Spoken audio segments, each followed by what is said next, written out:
Bonjour à toutes et à tous les amis Strip, j'espère que vous allez toutes et tous bien. Le set vient quasiment de sortir et je vous propose déjà un deck profile Lorcana. C'est fou, hein, c'est fou, on n'arrête pas le progrès, voyons Drive. Qu'est-ce qui vous prend? Oui, puisque j'ai un deck qui me trottait dans l'esprit déjà à l'annonce des cartes, qui est le deck Émeraude Ruby. Jouer, oui, vous avez bien entendu, Émeraude Ruby. Je ne suis pas, comme tout le monde, vous le savez très bien, je ne joue pas le fameux deck Amber Ruby. Non, je ne vais jouer ici plutôt du vert rouge pour avoir un peu plus de contrôle grâce au vert. Et j'adore le package rouge. Je trouve sympa la version jaune, mais juste sympa. J'avoue que c'est pas ce qui me correspond le mieux. Je préfère largement la version vert rouge, mais c'est du point de vue personnel. Alors, qu'est-ce qu'on trouve dans Vert Rouge? Déjà, nous allons avoir l'Alien, vrai croyant, un starter incroyable que si je pouvais, je pourrais le jouer en 50 exemplaires. C'est un starter ancrable, 1 de force, 1 de volonté qui étant à 1. Vous savez, ceux qui m'ont déjà affronté face à ça, l'Alien est votre pire ennemi. Et c'est un starter, puisque ce personnage gagne 1 de force pour chaque autre personnage joué que vous avez sur le terrain. Donc si vous avez 4 aliens et juste 4 aliens sur votre terrain, vos 4 aliens ont 4 de force. Hein, juste comme ça. Très très bon starter qui est à 1. Et ce qui est encore mieux, c'est que durant votre tour, lorsque ce personnage est banni, virgule, un défi par un effet ou autre chose, vous allez pouvoir envoyer dans votre main un autre personnage nommé Alien depuis votre défausse. Et là, ça part sur des loops incroyables. Genre, vous allez bannir votre alien, hop, vous récupérez un alien, vous allez jouer votre alien, c'est un starter donc facile à jouer, vous le rebannissez, effet d'alien, hop, vous remontez, et ça fait des dingueries. Cet alien-là, c'est du x4, mais ce n'est pas le seul qui va fonctionner autour de son propre bannissement. En effet, on va avoir la poupée ptérodactyle, jouée de Sid, qui est comme pour l'alien vrai croyant, storyboard allié joué. Alien est quand même considéré comme un alien, le ptérodactyle n'est pas considéré comme un dinosaure, allez savoir pourquoi, c'est comme ça.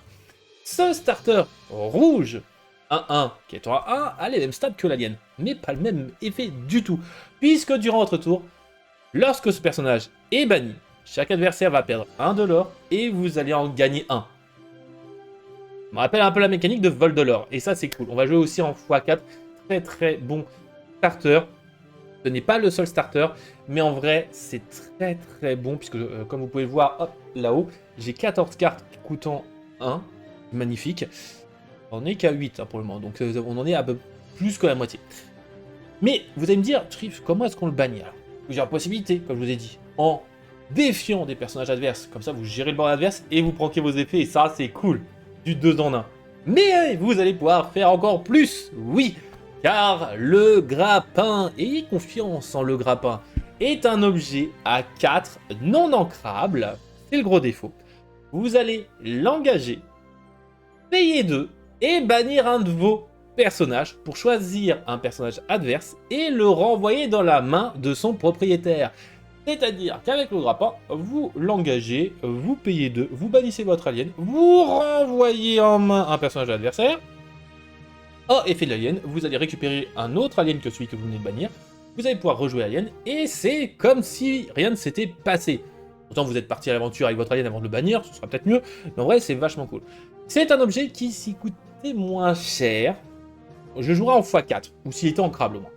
Cependant, il coûte 4, il est non ancrable, et bon, faut payer 2, plus bannir, machin, etc. On va jouer plutôt qu'en 2 fois, même si l'effet est très très bon comme rare, c'est excellent.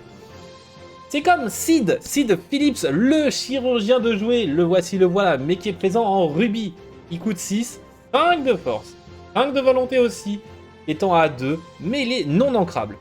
Ce personnage rubis, donc storyboard méchant, va vous dire que lorsque vous jouez ce personnage, vous allez pouvoir choisir un de vos autres personnages, joué ou non, et le bannir. Si vous le faites, chaque adversaire choisit un de ces personnages et le bannit. Vous passez les hors d'atteinte facilement avec Sid. Cependant, encore une fois, il coûte 6 le coquin. 6 et non ancrable. Donc on va jouer qu'en 2 fois. Mais ce n'est pas tout. Durant votre tour, chaque fois qu'un personnage joué, et uniquement les joués, est banni, vous gagnez 2 éclats de l'or. Ah, du lore passif, on aime bien. Hein, deck soin, deck objet, deck encre. on aime bien, c'est cool. Seed, on va jouer qu'en 2 fois, ce qui est trop cher. Hein, le 6 non manquable, on n'aime pas forcément.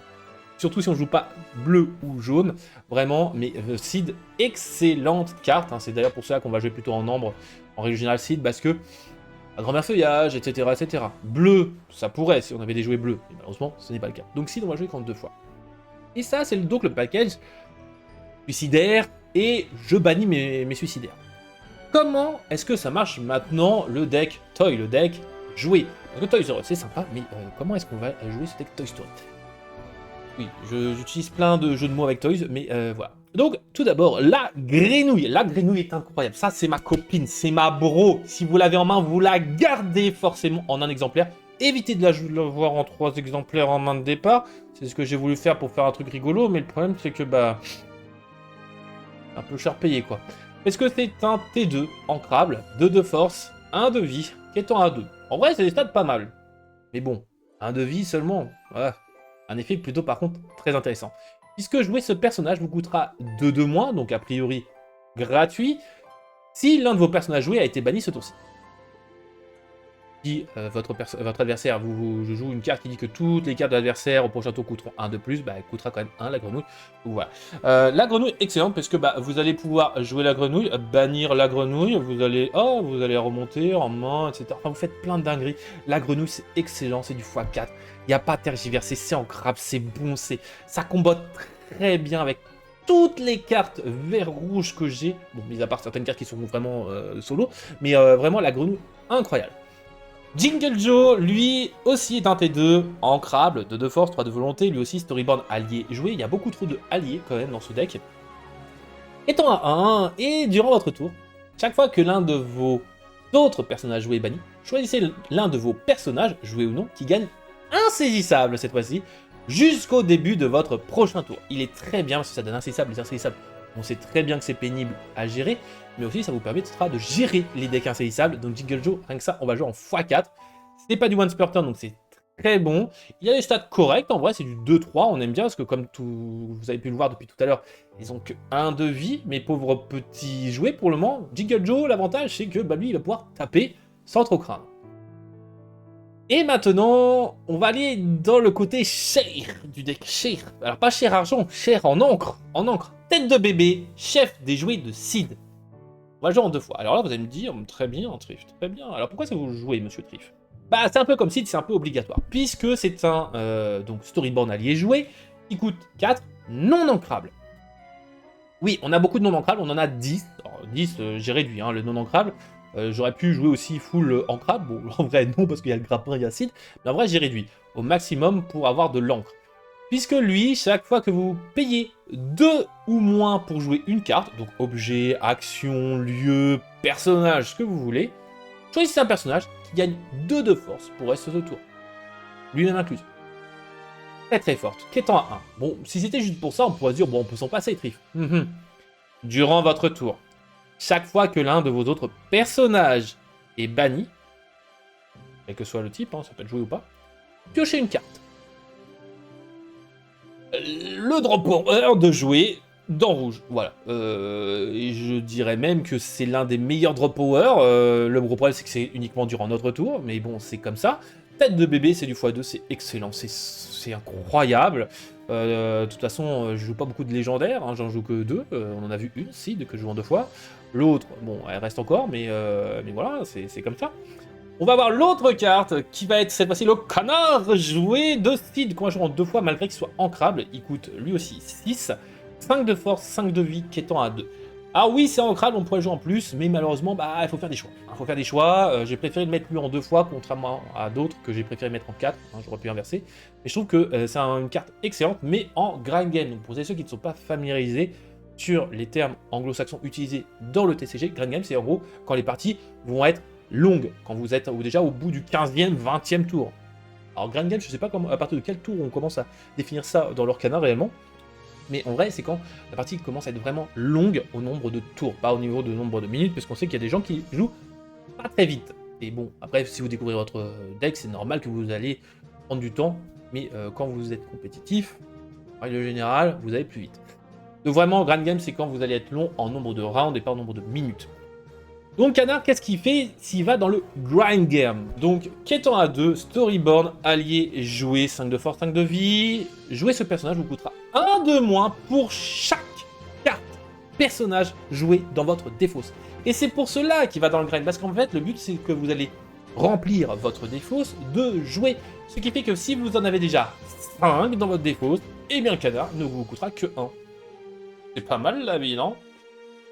Cependant, effet obligatoire parce que lorsque vous jouez ce personnage, vous devrez placer sous votre pioche tous les personnages joués de votre défausse dans l'ordre de votre choix. En même temps, ce serait trop fumax.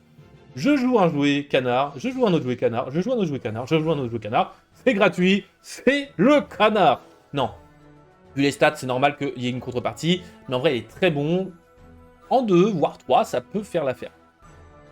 Et là, on a presque déjà fini de jouer. Maintenant, il faut combler le vide. Il faut combler le vide avec eh bien, ce qu'on peut trouver. Tout d'abord, on va avoir le karting, qui est un autre très bon starter, puisqu'il coûte que 1, il est ancrable, 3 de force, 2 de vie, étant à 2. Gros défaut du karting, c'est pour cela qu'on va jouer qu'en 2 fois dans un deck joué avec du vert, c'est que ce personnage ne peut ni être envoyé à l'aventure, ni défier, sauf si vous payez un encre. Donc, il est assez cher payé, le monsieur. Mais en vrai, c'est un bon finisher. Donc, pour voilà, si vous manque de l'or, vous payez un, en règle générale. C'est pour ça qu'on va jouer plutôt en 2 fois ce genre d'objet, enfin de jouet plutôt, qui est un pilote d'ailleurs, lui. Vraiment, il n'y a que quelques jouets qui ont quelques classifications en plus. Hein. Sinon, ils sont tous alliés jouets. C'est ça qui est magnifique. Mais vraiment, le karting, je trouve qu'il est bon, mais pas non plus excellent. C'est pour ça que je vais jouer en 2 fois. En plus de ça, il est ancrable. Il serait pas ancrable, là, je dirais, waouh, on le joue pas. Mais il est pas mal. On a la main dans la boîte, jouet de Sid. Donc une 2 de 2, qui est en A, 1, ancrable.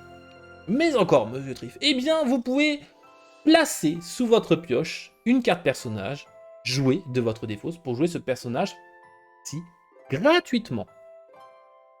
Alors évitez de renvoyer des aliens, mais vous pouvez renvoyer une grenouille, par exemple de votre défausse, en dessous de votre deck pour jouer gratuitement la main dans la boîte. Comme ça vous pouvez bannir la main dans la boîte, ou la remonter en main, ou défier, enfin défier non parce que vous n'avez pas de charge, mais en vrai ça peut être très bon, on va jouer en x4, même si elle contredit un peu la mécanique de canard, mais canard c'est pour ça que j'ai préféré le mettre qu'en 2 fois, c'est au cas où que je renvoie trop d'objets de ma défausse dans la main, dans le deck, etc.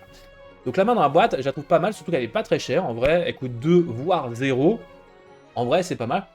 Là franchement c'est du vrai gratuit, c'est pas du 2 moindre comparé à la grenouille. Tout le 4 fois. Lenny va être le dernier jouet, entre guillemets. On en aura un autre qui va combler un peu le vide, mais en vrai, il est pas mauvais. Ce Lenny jumelle jouet, qui est une carte promo aussi, coûte 3, il est ancrable. On va jouer en x4, puisque c'est un storyboard allié joué 0 de force, 2 de volonté, qui est en 1, qui est un équivalent d'Ursula. Alors là, vous allez me dire, comment ça, Ursula? Pif, c'est un jouet, ce n'est pas d'Ursula, voyons. Parce que lorsque vous jouez ce personnage, vous allez choisir un adversaire, il révèle sa main, et il défausse une carte action de votre choix. Hein. C'est dans le style de Ursula, etc. etc. Ursula était la première du nom pour faire défausser, mais il y en a eu plein d'autres. Et je trouve que Lenny est très bon justement pour vous permettre de gérer toutes les chansons acier qui vous embêtent profondément. Ruby aussi. Mais en vrai, foudroyant d'un éclair, allumer les mèches, tout ça. Ils ont qu'un de vie, les gars. Hein. Un de vie, allumer les mèches, mais ça fait des dommages. Triple flèche, etc., etc. Donc, franchement, Lenny, excellente. Et en plus de cela, bon, en effet que j'oublie souvent, mais ça, vous pouvez, donc, si j'ai oublié, tant pis. Une fois durant votre tour, lorsque vous jouez une action, vous pouvez redresser ce personnage. Un peu à l'instar de notre cher Rox. Vraiment, pas mal, ce Lenny. On va jouer en 4 fois. Je joue pas beaucoup d'actions, j'avoue, mais en vrai, est-ce qu'il y a besoin de jouer des actions? Mon premier effet est déjà excellent, en plus de ça, c'est un jouet, c'est fort. Dans un deck action, ça peut être encore plus fort, genre dans le deck Rox. Maintenant, on va passer donc aux cartes pas trop chères qui combattent justement très bien avec tête de bébé et qui protègent aussi mes petits jouets. Tout d'abord, on va le mettre dans le bon sens, Pizza Planet. Pizza Planet est un lieu, donc coûtant 2, ancrable, 7 de vie, 2 de déplacement, étant à 1. Vous allez me dire, ouais, ok. Chaque fois qu'un personnage sur ce lieu est défié, chaque adversaire perd un éclat de l'or. Ouais, mais bon, enfin, 2 de déplacement, bon bref, coûte cher. vous pouvez déplacer gratuitement vos personnages joués sur ce lieu. C'est-à-dire que j'immétise canard gratuitement, pouf, dans Pizza Planet, c'est gratuit. Ma grenouille qui n'a qu'un de vie, je peux la mettre dans Pizza Planet. Elle a peut-être qu'un de vie, mais si tu me le gères au défi, je gagnerai quand même un éclat de l'or. Donc en vrai, c'est pas mal. Ce qui fait que forcément, les gens vont plutôt taper le lieu avant de taper vos jouets. Ça fait que vos personnages vont résister un peu plus. Ou alors, tout simplement, ils vont utiliser vos actions pour péter vos personnages. Et ça, c'est un peu plus pénible. Mais ça, c'est un autre débat. Je déteste ce son. Voilà. Donc ce lieu est très bien. De ça, il est ancrable. Il ne coûte que 2. C'est cool. On va le jouer en x4. Excellent. Au début, j'avais du mal à jouer. Et après, franchement, je l'ai beaucoup apprécié, ce petit lieu. Après, c'est pas parce que vous l'avez en main que vous allez le garder. Vous allez potentiellement l'ancrer. Ça dépend un peu de votre main et aussi de votre adversaire. Vous avez des adversaires qui vont pas forcément défier beaucoup. Mettez-le en encre. Mettez-le clairement en encre. Même s'il vous donne de l'or, mettez-le en encre. Ça dépend aussi de votre main aussi, mais mettez-le en encre, vaut mieux garder Jiggle Joe, le grappin, etc. Pour justement gérer des décroches par exemple. La canne à pêche familiale. La canne à pêche familiale, elle aussi, petit objet à 2 ancrables, vous la jouez épuisée, mais vous allez pouvoir l'épuiser justement dans votre tour, payer un, la bannir pour choisir un de vos personnages épuisés, le renvoyer en main et gagner 2 éclats de l'or. À quoi ça sert, me direz-vous? Eh bien, par exemple, vous avez une grenouille sur votre terrain, vous payez, vous partez à l'aventure, vous gagnez 2, canne à pêche familiale, vous bannissez la canne à pêche, vous renvoyez la grenouille, entre-temps vous avez banni un personnage, bêtement et simplement, boum, vous rejouez la grenouille gratuitement, comme ça votre grenouille, elle est redressée, elle est sympa, elle est coquine, elle est boing, c'est trop bien, c'est rigolo, c'est la grenouille. Vraiment, canne à pêche familiale, c'est une carte que je ne jouais pas forcément au début, et en vrai, elle m'a sauvé de certaines mises, et en vrai, les 2 éclats de l'or fait toujours la diff, ça fait plaisir, d'où le 4 fois. Ancrable, ça fait plaisir. Autre objet là pour protéger vraiment sérieusement de toutes les actions qui peuvent vous embêter à mort. Parce que bon, un devis, on rappelle, ça va être Fort de Neige. Fort de Neige, incroyable, objet émeraude. Franchement, 3 non ancrables, ok, mais vos personnages gagnent 1 de force, ce qui n'est pas négligeable, mais surtout durant le tour de vos adversaires, et ça c'est cool, vos personnages gagnent résistance 1.